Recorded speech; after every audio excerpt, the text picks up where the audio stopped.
Just going to set up the wastegate now. We need to put the springs in, so each one of these springs has a different setting. So I need to calculate what I want. I want around 10 psi in the wastegate, and then we'll control the rest with a boost controller. So I need to look up on Tial's website to see which spring I need to put into here. But essentially a case of taking these bolts off here, popping it off, put the spring in and popping it back on, and then hopefully that will work. It can be quite difficult to sort of push these down, so I've never done it before, so let's crack on and let's see how difficult it is actually to do it.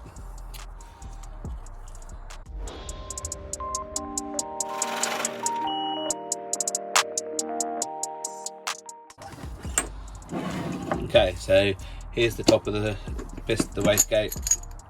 Pressure will come through from the manifold, from that hole, in through here, and then that valve that's actuated there, you can see sort of in there, will let the boost pressure, the exhaust gases out, which will relieve the boost pressure.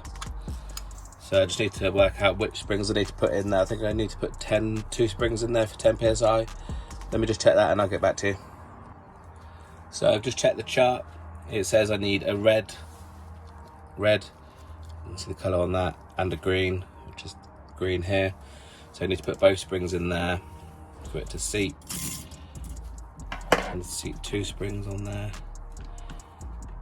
Push that down firmly, didn't go anywhere. And then the second one there. So this should be 10 psi pressure. So I'm probably going to be running around 15, 16 psi.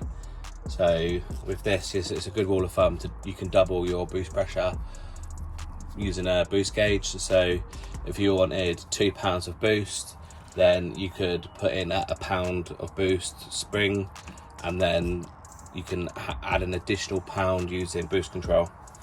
So I'm going 10 psi, and I mean I've got obviously other options if the tuner needs them, but essentially it will be 10 psi at gate spring, at gate pressure, and then it will be controlled up to boost controlled up to 15 or so psi. So this is the most difficult part, is getting it down and getting the screws seated. So if I'm struggling, it's for good reason.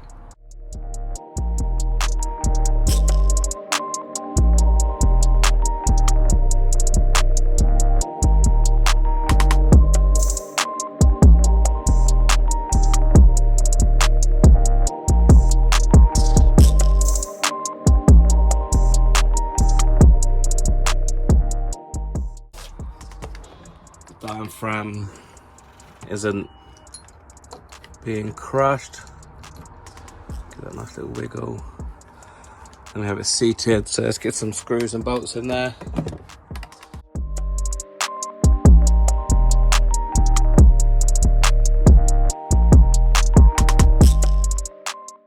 So I'm not going to do it up all the way, I'm going to do them, sort of spread them out, sort of like a head stud sequence. Hopefully that will make sure it's seated correctly.